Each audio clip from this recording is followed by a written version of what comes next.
Hey, what's up guys, it's Kelly, welcome back to my channel. Today, I'm reading some Reylo books. To be more specific, I'm reading one book that's definitely a Reylo book, one book that I'm pretty sure is a Reylo book, but if not Reylo, definitely like Adam Driver inspired, and one that sadly is not a Reylo book, but I think that if you enjoy the Reylo vibes, you'll be here for it. If you find yourself enjoying this video, then please don't forget to give it a thumbs up, it really helps me out, and if you're new here and would like to see more of me, then please subscribe. We have a lot to cover today, and I am really, really warm and I can't put my fan on until I've finished filming, so let's do this. First up, we have Go Hex Yourself by Jessica Clare. In case you were wondering, this is the definitely Reylo book.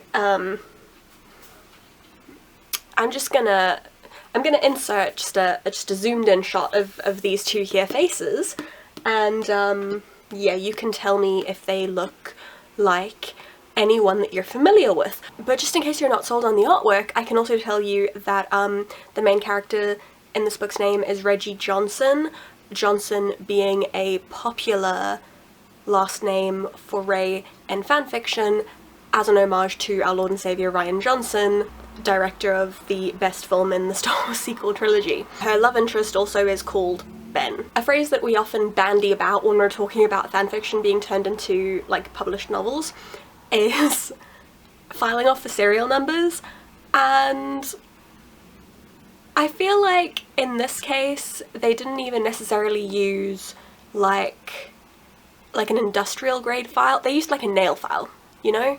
Like that nail file that's been in your mum's bag for like 20 years and it doesn't really work. Like, you can't give yourself a manicure with it, but you like in a pinch it'll like get rid of like a rough edge. That's the filing down that we're talking about here, and I loved it. So Reggie finds this job listing in a paper and she thinks that she's applying to be an assistant at Spellcraft, which is basically Magic the Gathering. It's called Spellcraft the Magicking. It's a card game. It is Magic the Gathering. She thinks that she's applying to be an assistant at this company, and it says that spellcraft expertise is wanted, so she's like, well, yeah, like, I'm a big Spellcraft fan, like, I got this. Only to find out that she is becoming a familiar to an actual witch with actual spells, etc. Now, she's not really sold on this whole magic thing. She is pretty sure that she's just helping to humour like a crazy old lady, but she's being paid really well to humour a crazy old lady, so she's on board with this. However, the biggest issue in the scenario is Ben, her new boss's really annoying nephew. He's arrogant, he's rude, she's just not a fan, and you know, like, who cares that he's gorgeous and has a great butt? Like, who cares? He's the worst. But when it appears that someone is targeting the household, Ben and Reggie have to work together to try to save his family, her like newfound family. And sparks may begin to fly. Now, this is a book that I've been aware of for quite a while. I saw it on Twitter, obviously, and I saw the cover and I was like, yeah, I'm sold. Like, I love a witchy book, I love a witchy rom-com, and it was Reylo fanfic. Like, I was here for every aspect of this. And then I just kind of didn't prioritize it. Like, I just didn't get to it until I was chatting to Hannah, and she was like, have you read Go Hex Yourself yet? And I said, no, I haven't, but I really want to. And she said, okay, there is just to let you know, there is a scene where she's learning to scry and she like accidentally spies on him touching himself. And I was like, you know what? I'm gonna start this book tomorrow. I will get this book tomorrow and start reading it. And I did. I think I read it in probably like 2 or 3 days. I was really swept up in it. I had so much fun with it. The writing isn't like stellar, like it's fine, it's good, it's decent, it's good enough for a rom-com, certainly. It's like decently lengthy. It doesn't look like it, but it's 369 pages. Also, it probably needs to be said that it is published by Berkeley, which is the same publisher that picked up Ali Hazelwood. Just, you know, putting that out there if you want to connect some dots. It isn't like super plot heavy. Like, there's always something happening, but most of them are quite minor developments, and there's not a lot of like huge plot things going on.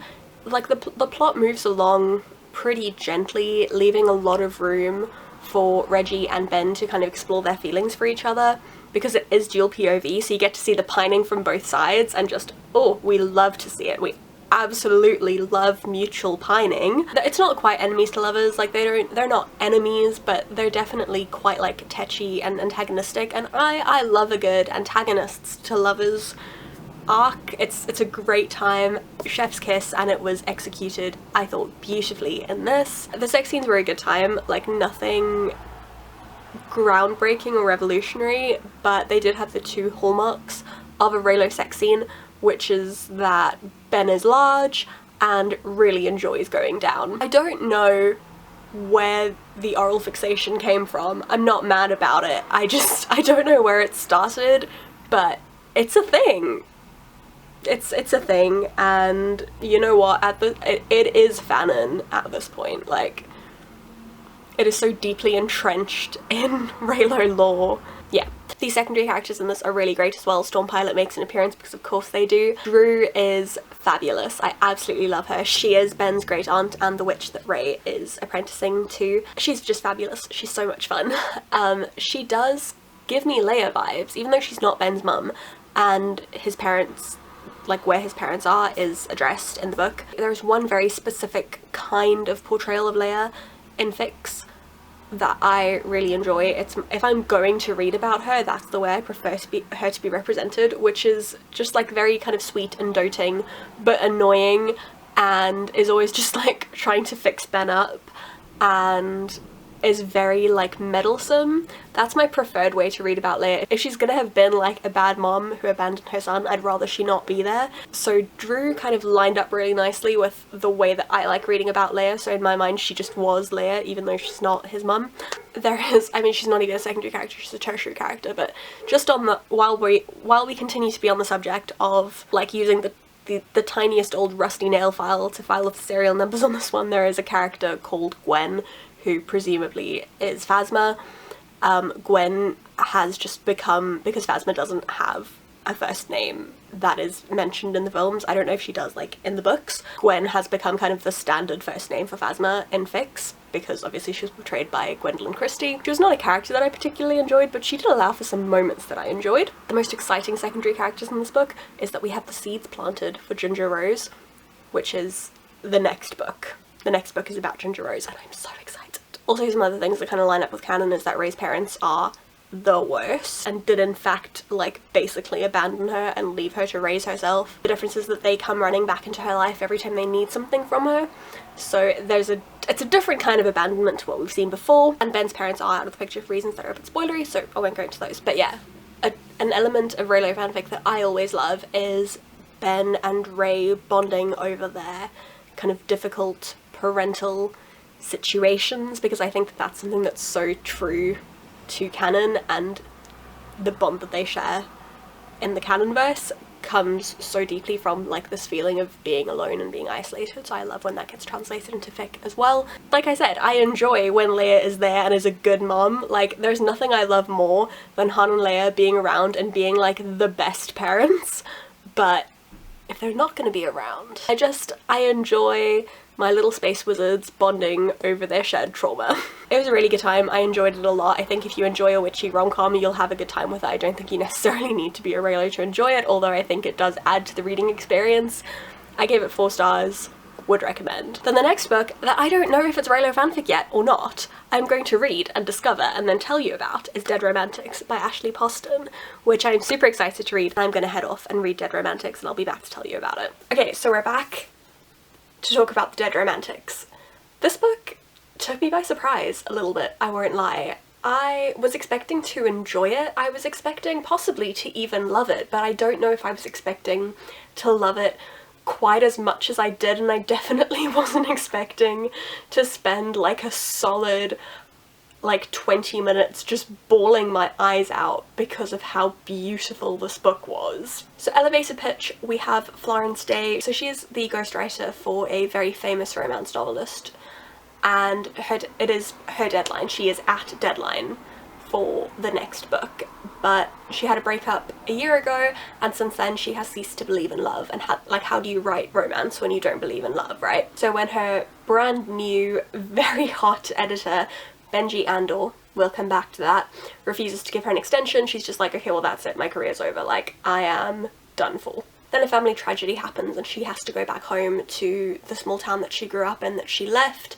that she really has no desire to go back to because she can see ghosts and talk to them. And when she was younger, something related to this happened that really kind of screwed over the rest of her, like, adolescent life living in that town. Like, she really doesn't want to go back, but she goes back because of this family tragedy.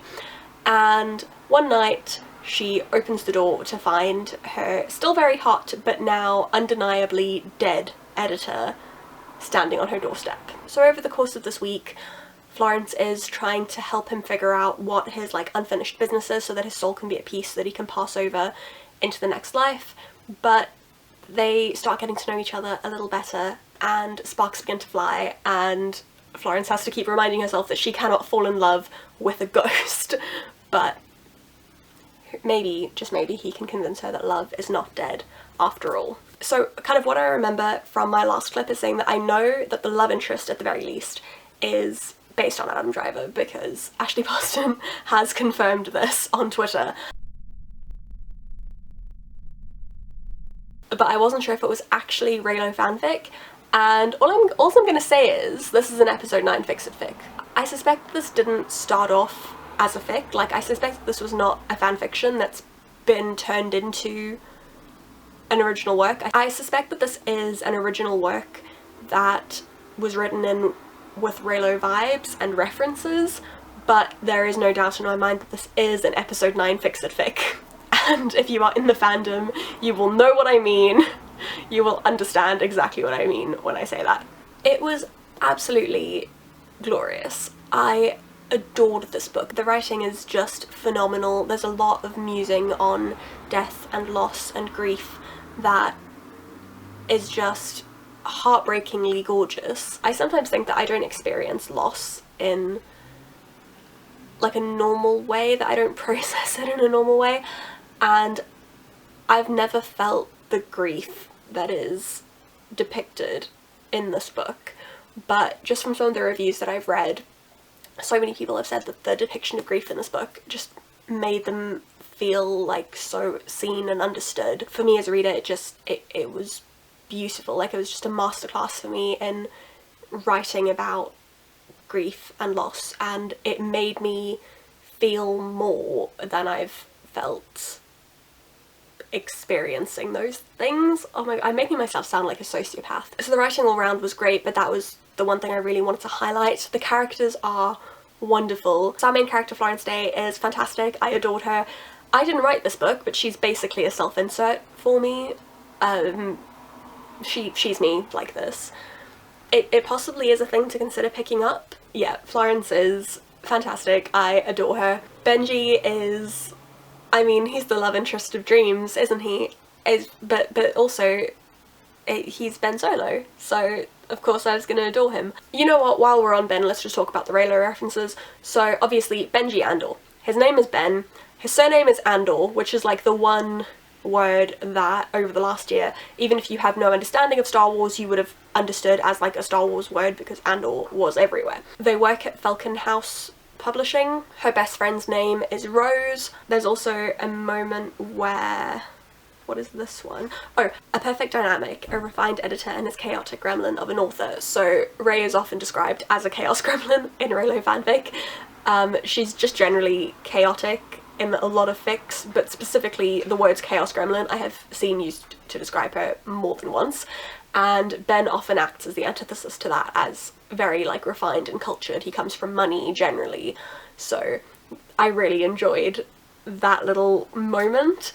And there's also a moment where he says, I thought you hated me, and she says, hated you, Ben, I wanted to climb you like a goddamn tree. If you're not in the sort of overall Adam Driver fandom, he is often lovingly described by fans as a redwood. You know, people like climbing trees. Let's keep this PG. So yeah. Reylo references. There were a couple, they were cute. They they brought a smile to my face. Ben is just the perfect male love interest, really. He's like stern and a bit gruff, but also like really soft and gentle and loving, and he reads romance novels, and not like because it's his job, like he pursued romance publishing because he genuinely loves romance novels. He is intelligent and he's good with words and he's respectful and he's just fantastic in every way, shape and form. He's gorgeous, obviously. The description of him is quite something. Wearing a crisp white button-down shirt, straining at his broad shoulders, the sleeves rolled up to his elbows to reveal rather intimidatingly sexy forearms. Baby girl Florence and I, we are both forearm girls. His black hair was swept out of his long face and somehow accentuated his equally long nose, black square glasses perched on it. Oh yeah, he wears glasses. There were very faint freckles speckled across his face, one by his right nostril, two on his cheek, one just above his thick right eyebrow, a constellation of them. The constellation thing is also like a very specific rat thing, rats being the Adam Driver fandom. Like, people often refer to like the constellation of his freckles and moles and stuff. For a second I wanted to take a Sharpie and connect them to see what myth they held. So there is absolutely zero doubts who that's referring to, right? Like we all know. The other characters are all fantastic as well. Florence's family are all great. It's really interesting to see how every member of her family is processing this situation that they're dealing with very differently. It shows many depictions of grief and many of the ways that people deal with difficult situations, like the different ways that different people find ways to get themselves through these difficult situations. But they're all wonderful and really entertaining. I thought the plot was great. One of the things that I really enjoyed about this is that although it is most definitely a romance, like romance is completely central to the plot, a lot of it just is focused on Florence. A lot of it is about Florence's journey and her journey outside of falling for Ben. And even in moments with Ben, his presence is not just focused on the growth of their relationship, it's focused on the growth of her as a character, which is a theme that I really enjoy. Like, I can do a straight romance, I can do, you know, just people banging it out all the time, but I really prefer there to be something a bit more to it, like a little bit meatier. The romance itself was just adorable. I mean, there are a lot of pink tabs in here and I didn't even tab everything. That made me swoon. It was just so cute, the way that the two of them talk to each other, the way that their friendship and then love develops, and the fact that there's so much angst about the fact that Ben is a ghost. It's all just fantastic. I lapped it all up. It was absolutely delicious. I was expecting slightly more spice. Only— excuse me! Do you mind? Some of us are busy. Okay, for love. I was expecting it to be a little more spicy only because there are so many references to smut throughout. So like the book opens talking about the smutty fanfic that she like hid in her parents' house. It's referred to a couple of times, the smut that she writes in these books that she ghostwrites, and then when it gets to the sex scene it's like very quickly glossed over. It's open door, but it's as closed door as you could be with it still technically being open door. It's just really, everything about this is so tender and romantic and absolutely wonderful, and I can't recommend it highly enough. Like, just go read it now because it's so good. Even if you're not really a romance person, like I said, there's so much other stuff going on. There's so much about growing as a person and being a different person to who you were when you were a teenager, but going back to a place that makes you feel like that is still the person that you are. Dealing with like estranged family, dealing with family that you haven't seen for a while and you've kind of changed and evolved as a person, and trying to find a way to reconnect with them, dealing with the parts of yourself that you maybe don't like very much. Like, there's so much more to this than it just being a romance. So 10 out of 10 would recommend to absolutely everybody. And next we have a book that tragically is not a Reylo book, and I have had this confirmed for me by the author. So as I was reading, I was seeing some Reylo parallels, and Adeline Grace pitches this book as Bridgerton meets Knives Out. So I made a TikTok and I was like, reading Belladonna, seeing some Reylo parallels, plus Adeline Grace is pitching this as being similar to Knives Out, which means that she is probably a Rian Johnson fan. Like, is it? Is it? And anyway, she commented and said, like, full disclosure, I had to Google who this is, but like, I'm glad you're enjoying the book. So yeah, not only is she not a Reylo, she didn't know Reylo as a concept, so I think we can safely assume that any Reylo parallels in this book are purely coincidental.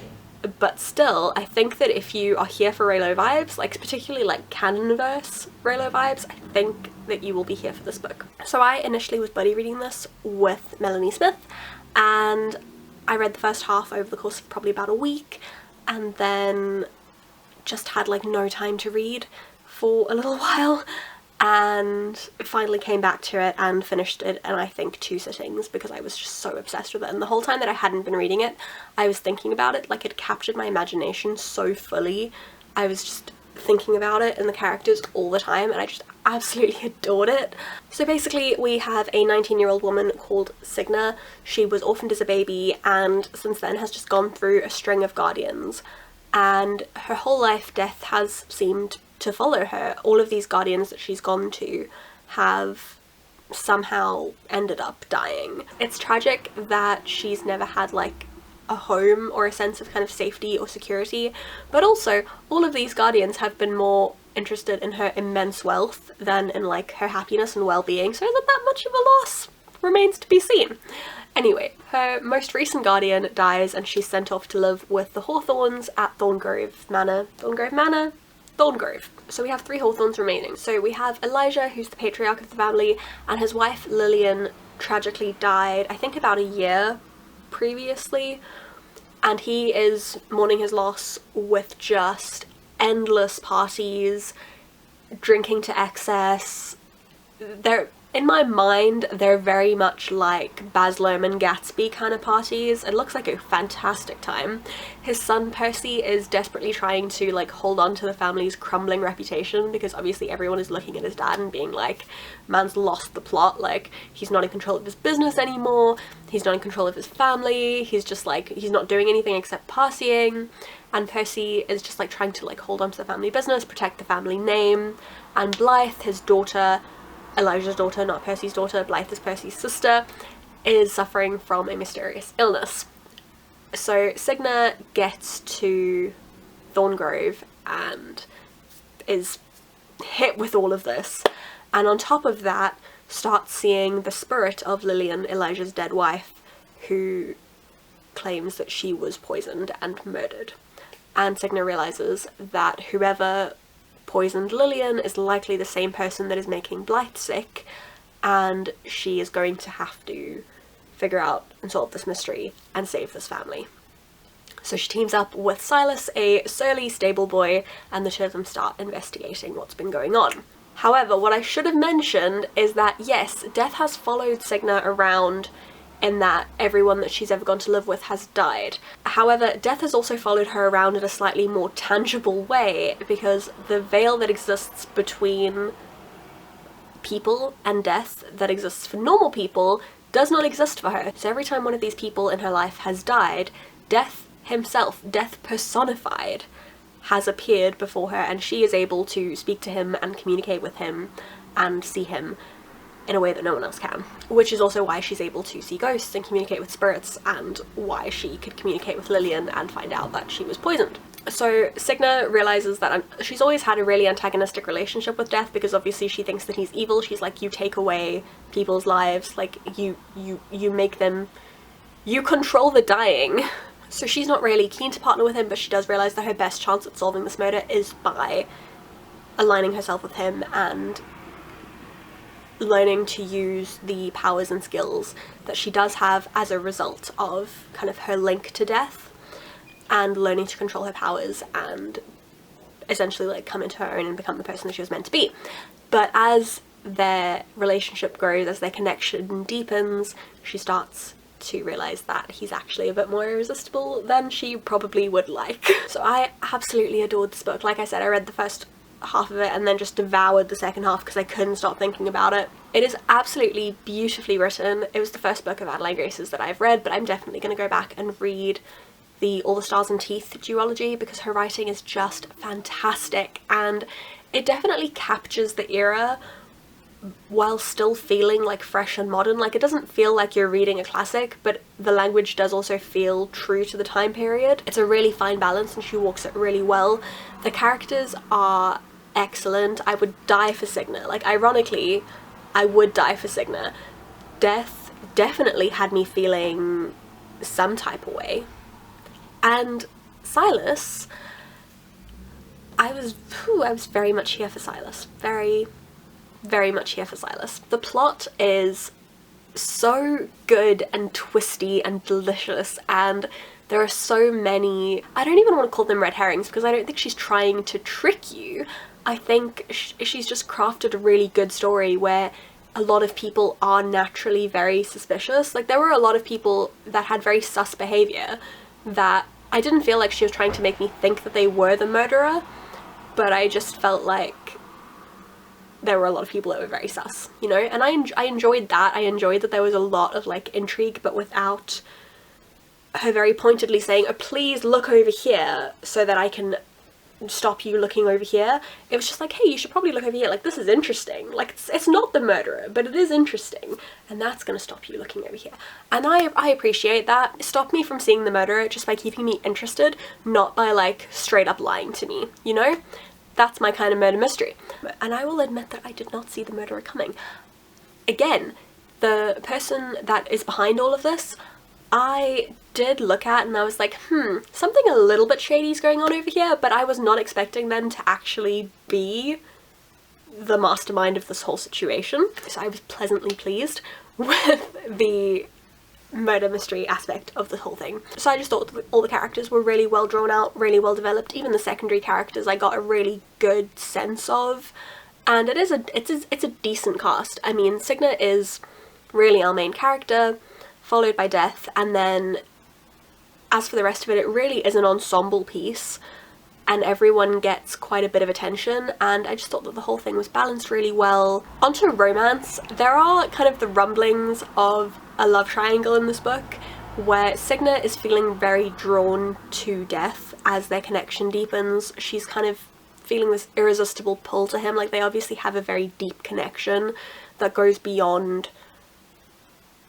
you know, anything that they're doing. It goes beyond, like, the relationship that they're having. There's something deeper at work that's pulling them together. But then also she's spending all this time with Silas trying to solve this mystery, and, you know, he is a very attractive young man and she's feeling a pull towards him as well. And I hate a love triangle, I really do. In the beginning, when I was still in the buddy read stage, I was messaging Melanie and I was like, I love Silas and I love Death. And, like, I don't want Silas to turn out to be the worst, but also I want her to be with Death, but I want Silas to be nice, and I don't know how this is gonna have a satisfactory conclusion for me.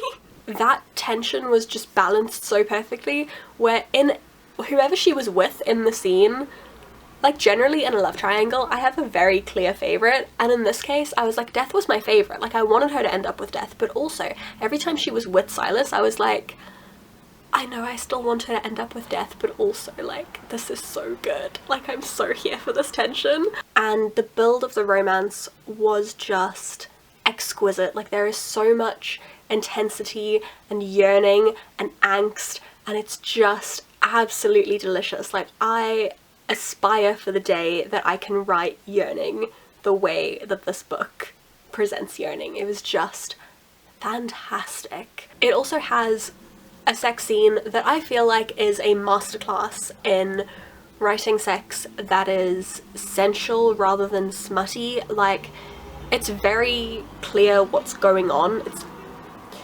what things are where is, like, explicitly stated, but in a way that really just feels very, like, soft and tender, and sensual's really the word, and it doesn't feel like it's intended to be, like, smutty or erotic. It's just, like, beautiful and tender and intimate and just amazing. It is a YA book, so you wouldn't expect it to be like super smutty. Honestly, the level of like steam in that sex scene was beyond what I expected it to be.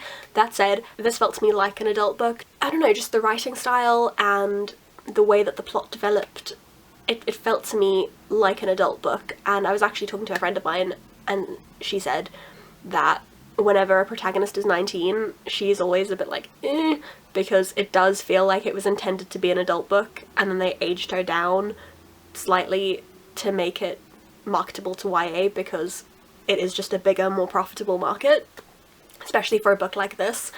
Like, this whole vibe will sell better in YA than it would sell in adult, and it pisses me off. So yeah, it is YA, but to me it feels adult. On the whole, I just thought that on every level this was an excellent book. Every technical aspect of it I thought was executed perfectly. I gave it 5 stars. I absolutely loved it. It swept me away. It was perfect.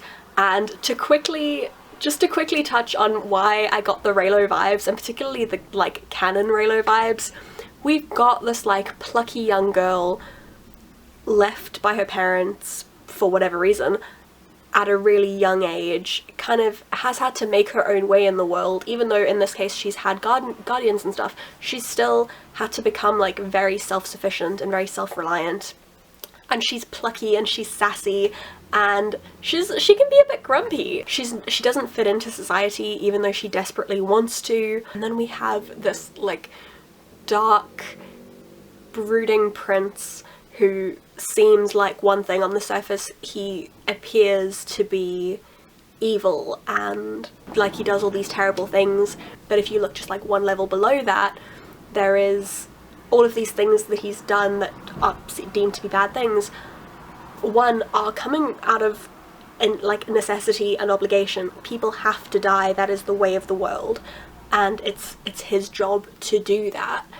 And if you just go like a layer below that, there is this intense like tenderness and loneliness, and it is a story of two people who have never had anyone finding each other and finding a person finally that understands them, a person that is like them, even though on the face of it they seem so different, they seem to come from such different worlds, connecting and having a really antagonistic start, but then opening up to each other and realizing that actually they're incredibly similar, and there is this really intense bond formed out of essentially shared trauma and finding this person that finally sees them.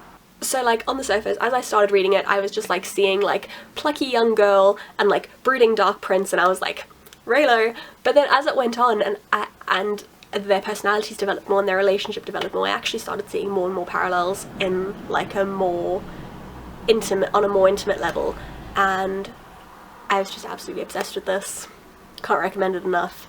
Loved it so much, and like I said, it's not Reylo, but it could be if you wanted it to be, and I cannot wait for the sequel. So those are the 2 Reylo and 1 not Reylo books that I read, but like I said about Belladonna, the vibes are there, but just 10 out of 10 would recommend all 3 of these books, particularly 2 Reylos, but Dead Romantics and Belladonna in particular I would just recommend to everyone. Go Hex Yourself I feel like is particularly Reylo-centric. I don't know if that's going to have as much like wide appeal, but it's a good time nonetheless, so read it if it sounds good to you. So that's me done for today. Thank you very much for watching. If you did enjoy this, then please don't forget to give it a thumbs up and subscribe if you aren't already.